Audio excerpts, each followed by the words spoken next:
जाएंगे common answer की तरफ। मैं इतना बोल रहा हूँ जब हमें कुछ नहीं आ रहा। अब इनमें से सबसे कॉमनली आप जो एमसीक्यू लोगे तब आपको मिलेगा एचओसीएम।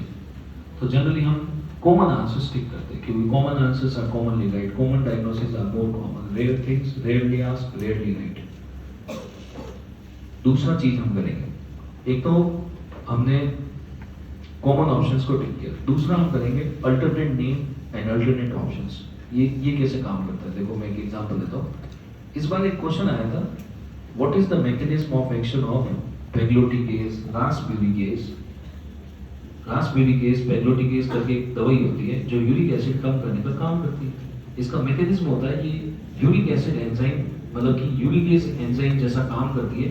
इसका नाम भी था यूरिकेज, ये यूरिकेज नाम की दवाई है, रास्पबेरिकेज पेग्लोटिकेज। ये क्या करती है, यूरिक एसिड को कन्वर्ट करती है एलेंटोइन में और इससे यूरिक एसिड कम हो जाता है।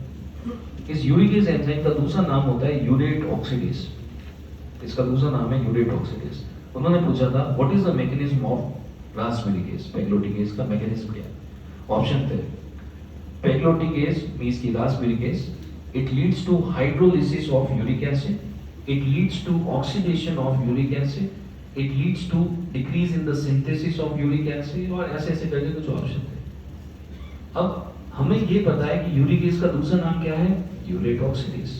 अगर जिसके मन में उस टाइम पे ये आ गया, ये क्योंकि रास्पबेरिकेज सुन के हमारे दिमाग में यूरिक एसिड चलता है।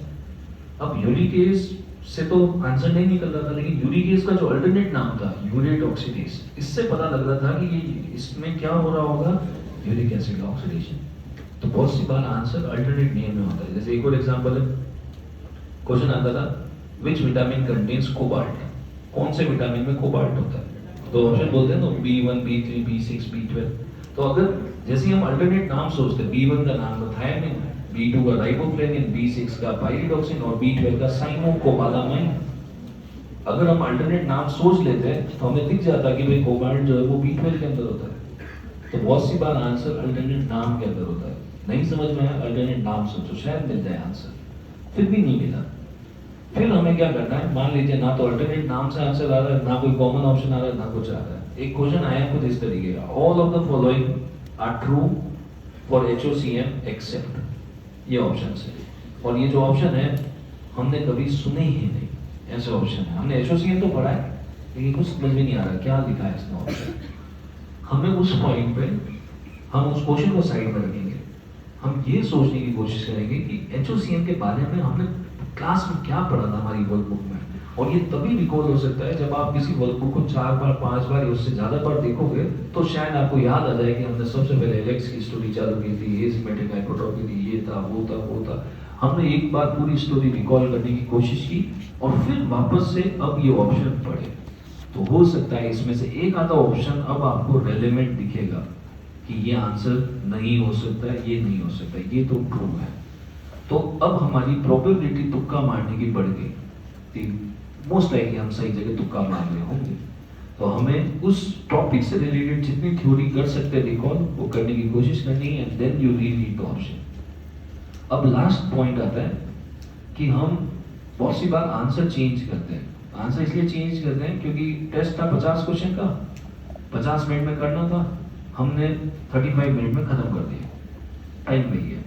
आप अभी तो नहीं करते हो ये चीज, लेकिन रियल एग्जाम में क्या होता है कि जब 35 मिनट में खत्म हो जाता है, अब आप अगले 15 मिनट तक अगला ब्लॉक चालू नहीं कर सकते हो, 50 मिनट के बाद ही खुलेगा अपने आप। अब 15 मिनट तक बैठे रहना है। यहाँ पे तो कैसे होता है कि तुमने 35 मिनट में कर लिया, जल्दी कर लिया, तो तुम उठ के चले गए, बीड़ी पीने चले गए। वहां तो नहीं पी सकते बीड़ी, वहां बैठे रहना है। अब बैठे रहते तो हम बार बार वापस से जाके क्वेश्चंस देखते हैं कि नहीं मैंने गलत तो नहीं टिक किया, और जब दूसरी बार देखते हैं तो हम आंसर चेंज कर देते हैं। हम जब वापस पढ़ते हैं तो दिखता है यार यहाँ कोमा लगा रखा है, कुछ ना कुछ एग्जामिनर यहाँ पे कर रहा है, ट्रैप कर रहा है। यहाँ पे ये वर्ड इसने कैपिटल लिख दिया है, मोस्ट लिख दिया है, ऑल लिख दिया है, ये आंसर नहीं होगा। और हम यहाँ से आंसर चेंज करके ये कर देते हैं और फिर बाहर आके देखते हैं पहले वाले से। मैं नहीं बोल रहा हूँ हर बार ऐसा होगा, लेकिन मोस्ट ऑफ द टाइम पहला आंसर सही था, तो हमें आंसर चेंज नहीं करना।